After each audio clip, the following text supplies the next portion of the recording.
Selamat pagi dan salam sejahtera untuk kita semua. Perkenalkan, nama saya Ana Ratu Rosari Surai.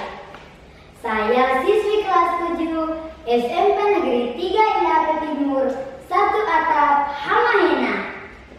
Pada kesempatan kali ini, saya ingin menceritakan sebuah dongeng yang berjudul Asal-usul Kampung Aili Roba dan Kalipur. Selamat mendengarkan.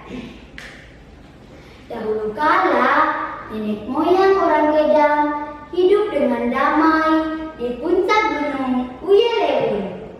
Komunitas mereka berkembang pesat, dan tak lama kemudian tempat dan makanan yang tersedia tidak cukup untuk semua orang.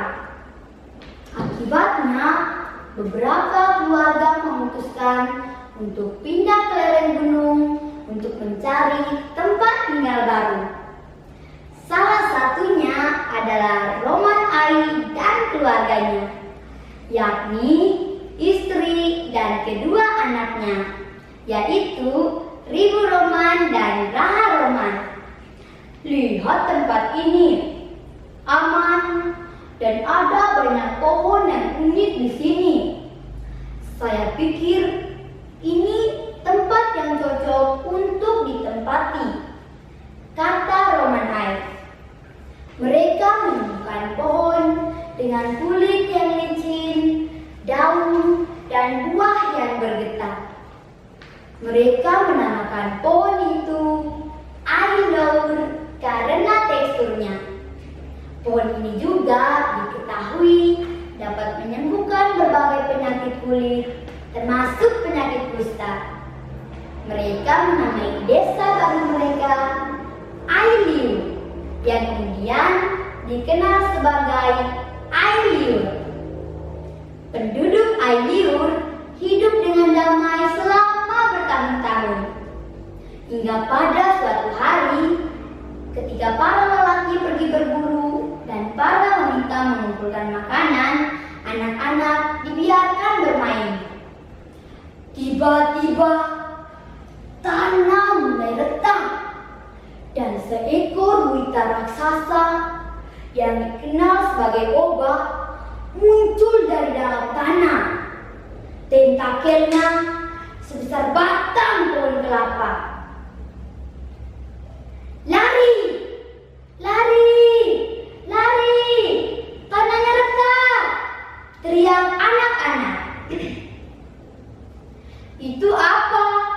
Itu seekor buita raksasa. Lari! Yang lain menambahkan. Gurita raksasa yang terlihat sangat menakutkan itu menangkap beberapa anak dengan tentakelnya. Beberapa anak lari bersembunyi diliputi ketakutan. Ketika para orang tua kembali ke kampung, mereka mendapati anak-anak yang sedang menangis dan ketakutan. Anak-anak pun menceritakan apa yang terjadi. Hal ini membuat geger seisi kampung. Kita harus melakukan sesuatu.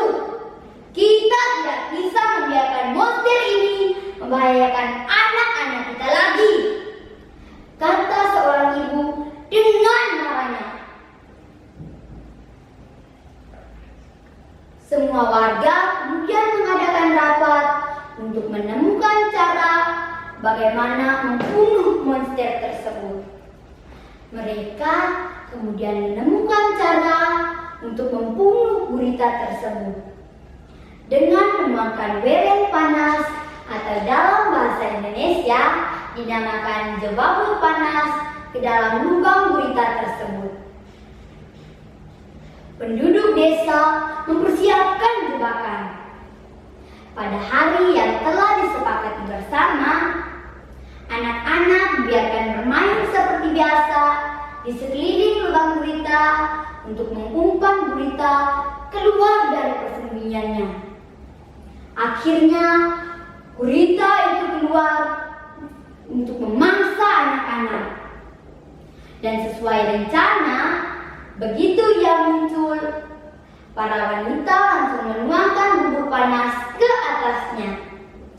gurita itu mati seketika. Dan desa pun merayakannya. Kita berhasil! Kita selamat! Hore! Hore! Teriak warga penuh semangat.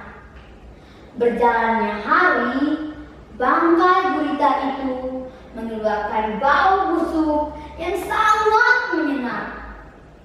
Semua warga menjadi terganggu.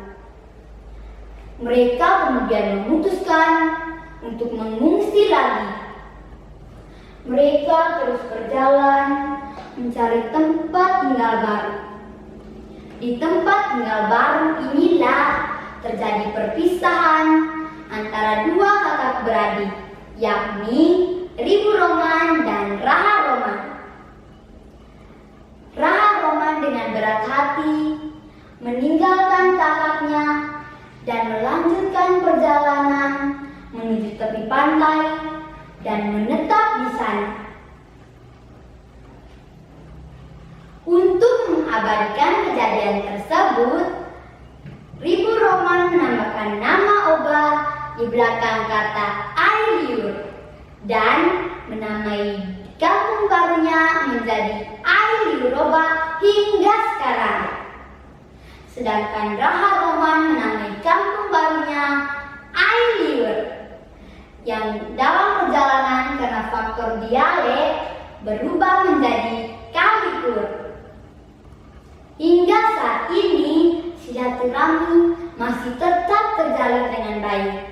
Nilai-nilai budaya masih tetap dipertahankan.